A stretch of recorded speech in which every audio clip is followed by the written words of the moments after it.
자, 아이가 중학교 2학년이 되면 무엇을 준비해야 할까요? 중학교 2학년의 화두는 뭐니 해도 첫 번째 지필평가가 시작된다는 겁니다. 중학교 1학년까지 자유학년제 해서 평가가 전혀 없었죠. 그런데 중학교 2학년이 되면 첫 번째 지필평가가 시작이 됩니다.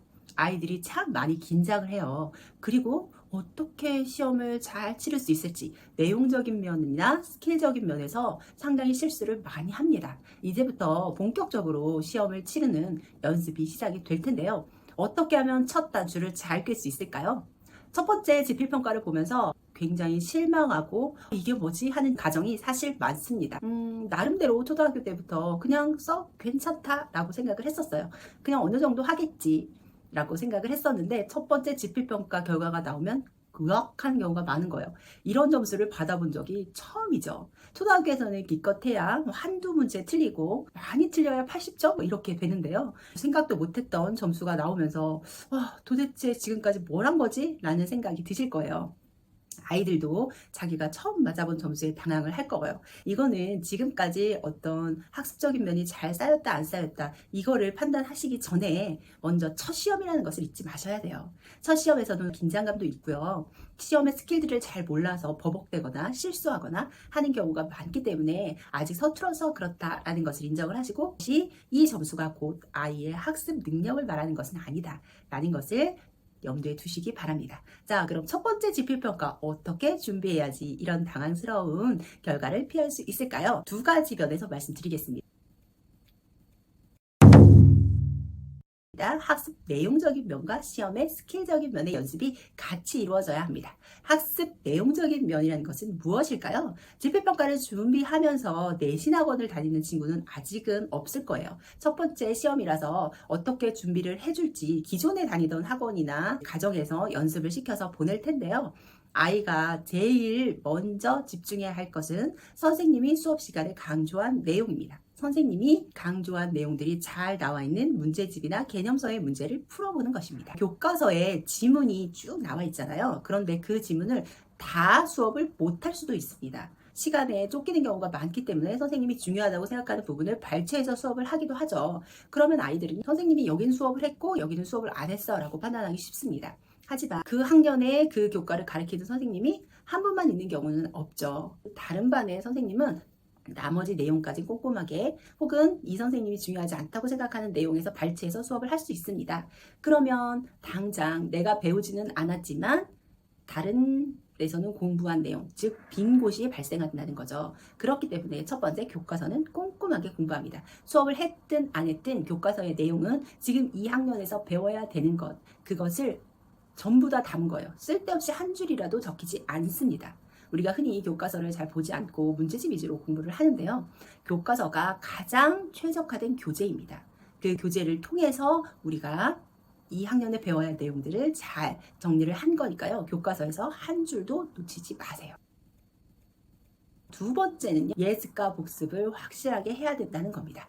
네, 예습 같은 경우에는요, 수업 시간 전에 잠깐 어떤 내용이지? 내가 모르는 게 뭐지? 이렇게 선생님이 들어오셔서 정리하고 아이들 조용히 시키는 시간이 있죠? 그 시간에 하는 것을 연습을 하게 해주세요. 몸에 배게 해주시면 좋습니다. 그래서 이렇게 교과서를 넘겨보면 오늘 배울 내용은 대체로 어떤 거구나. 나는 이 부분을 잘 모르겠구나. 제목이라도 확인을 하면서 아이가 체크하는 연습이 필요합니다. 복습은 조금 다릅니다. 조금 더 정교하게 이루어져야 되는데요. 오늘 배운 내용에 대해서 백지로 복습하는 것을 연습해 주세요. 어떻게요? 내가 오늘 무슨 내용을 배웠지? 여기서 가장 중요한 포인트가 뭐였지? 한 가지도 좋고 세 가지도 좋고요. 포인트를 잡아서 거기서 문제를 내게 하는 겁니다. 아, 오늘 내가 배운 내용을 문제로 한번 만들어 봐야겠다. 그래서 오늘 내가 배운 내용 중에 조선시대에서 가장 핵심이 되는 사건이 뭐였지?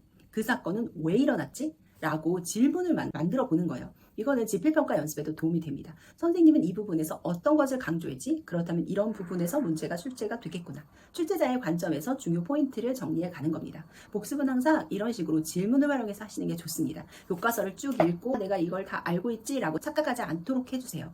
아이들은 교과서 읽으면 선생님의 설명을 들은 것으로 다 이해하고 있다고 생각하지만 착각입니다. 이건 선생님의 지식이지 내 지식이 아니에요. 내가 다시 말로써 표현할 수 있어야 내 지식이 되는 거거든요. 반드시 복습은 중요 포인트를 본인이 뽑아서 본인이 그것에 질문하고 답하는 것으로 정리할 수 있도록 해주면 좋습니다. 자, 수업 시간에 선생님의 포인트를 잘 듣고 나서 그 포인트를 하나도 빠짐없이 교과서로 공부했으면 이제 세 번째 문제로 연습을 해봐야 되겠죠? 교과의 내용이 충실하게 나온 문제집을 가지고 연습을 하면 좋습니다. 뭐 문제집 대 교과서의 비율을요, 문제집 위주로 많이 가는 친구들이 있어요. 그런데 그렇게 하지 마시고요. 교과서 대 문제집의 비율을 적절하게 맞추는 게 중요합니다. 교과서 1대 문제집 1 이런 식으로 비율을 맞춰서 교과서의 내용도 충실하게 하면서 문제도 풀어보는 게 필요합니다. 교과서의 내용에서 선생님이 말한 것도 문제로 출제되지만 그 문제집의 유형들에 맞춰서 문제가 출제되는 경우도 있기 때문에요. 기초 문제집의 문제를 같이 풀어보면서 연습하면 좋습니다. 내가 배운 학습 개념 내용들이 문제로 어떻게 활용돼서 나오는지 연습을 해야 되니까요.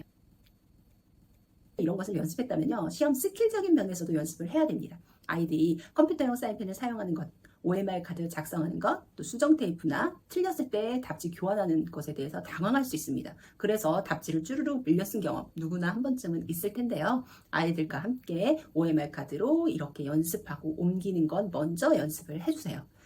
OMR 카드 작성법, 컴퓨터 사용법과 더불어서 중요한 것이 시간 관리입니다. 아이들이 시간 관리에서 굉장히 많이 서툽니다. 시험에 들어가면 선생님들이 일단 부정얘기가 없어야 되기 때문에 굉장히 분위기를 엄숙하게 만들어요. 꼼짝 못하게 하고 아무것도 못 내놓게 하고요. 눈을 살짝 돌리는 것, 주위를 살펴보는 것, 시계를 보는 것조차도 막는 선생님이 있습니다. 이 분위기에서 아이들은 바짝 긴장하죠. 그래서 자기 실력을 제대로 표현하기가 어렵습니다. 어떤 아이는요, 대중교통 있죠? 지하철 같은 데서 계속 타서 지하철 안에 돌면서 혹은 마트에 가서 시험 준비를 한 친구도 있다고 해요. 그만큼 긴장되고 산만한 상황에서도 내가 얼마나 집중해서 내용을 알 수 있고 잡아낼 수 있느냐를 연습하는 거죠. 그렇게는 못하더라도 시험 분위기에서 호흡을 통해서 자신을 단련시키는 연습이 필요합니다. 긴장하면요, 아는 것도 잘 생각이 나지 않습니다. 그래서 시험 전에 긴장이 많은 아이들은 심호흡을 통해서 마음을 안정시키고 편안하게 만드는 게 중요합니다. 완전히 편안하게 되지 못하더라도요, 심호흡을 여러 번 함으로써 자기 페이스를 찾게 하는 거죠. 그리고 나서 시간 관리 연습도 함께 해줘야 됩니다. 시간 관리는 시험 문제를 연습을 통해서 할 수 있겠죠. 문제집을 풀면서 30문제다. 그러면 이거를 45분 안에 푸는 연습을 계속해서 해보는 거예요. 시뮬레이션을 하는 거죠. 문제집을 풀 때 아무 목적 없이 푸는 것이 아니라 이 문제를 45분 안에 푸는 것. 그래서 시간을 조금 더 단축시키는 것을 연습시켜 주세요. 그래야지 모든 문제를 다 풀 수 있습니다. 또 하나의 시간 관리는요, 어려운 문제를 패스하는 연습을 해주세요. 어려운 문제를 맞닥뜨리면 나 이거 못 푸는데, 나 지금 처음 보는 문제인데 라고 생각이 들면 거기에만 계속 신경이 쓰입니다. 그래서 다른 문제를 풀면서도 이 시험 망쳤다라는 멘탈 싸움에서 지게 되는 거죠. 그렇기 때문에 어려운 문제가 분명히 있어요. 어려운 문제는 있을 수밖에 없다는 것을 알려주시고, 어려운 문제는 일단 패스하고 쉬운 문제부터 착착착 풀어서 어려운 문제를 풀 수 있는 시간을 확보하게 도와주시는 겁니다. 그래야지만 아이 멘탈이 흔들리지 않아요. 자, 어려운 문제는 반드시 있다. 쉬운 문제부터 풀면 어려운 문제를 풀 수 있는 시간을 확보할 수 있다. 너는 할 수 있다. 라는 생각입니다. 시험 스킬에서 가장 중요한 것은 바로 정신력의 승리입니다. 내가 이 시험에서 시험을 잘 보겠다는 생각이 아니라 내가 아는 것을 다 풀고 오겠다. 다 발산할 수 있게 하고 오겠다. 내가 아는 것에서 실수가 없게끔 하겠다라는 정신력이 필요합니다. 시험에서 내가 모르는 부분 있을 수 있고요. 어려운 문제 있을 수 있어요. 그것이 지는 것이 아니고 그것이 실패하고 시험을 망친 것이 아니다. 내가 아는 것에 최대한 집중해서 다 풀고 오겠다라는 생각으로 시험에 임하는 겁니다. 모르는 부분이 있으면 그것은 끝나고 나서 다시 익히면 됩니다. 점수가 중요한 게 아니고요. 그 부분을 내가 다시 한번 익혀서 여기를 완벽하게 정리하고 가겠다는 생각이 중요하다라고 이야기해 주세요. 실상은 점수가 중요하더라도 그렇게 말씀해 주시는 게 아이들 멘탈에 유리합니다. 자, 오늘은 시험 학습적인 면에서 준비하고 정시험 스킬들에 대해서 말씀을 드렸습니다. 그 밖에도요, 이 책에 보면은 제가 중학교 2학년에 준비해야 될 것들에 대해서 이것저것 담아봤거든요. 중학교 2학년은 또 사춘기가 스물스물 올라와가지고 아이들 대하기가 쉽지 않습니다. 사춘기에 대한 여러 팁들, 궁금한 것들도 담았으니까요. 자세한 내용은 책에서 확인하세요. 오늘은 중학교 2학년 핵심 첫 번째 지필평가 잘 치르는 법에 대해서 정리해봤습니다. 중학탐구생활입니다.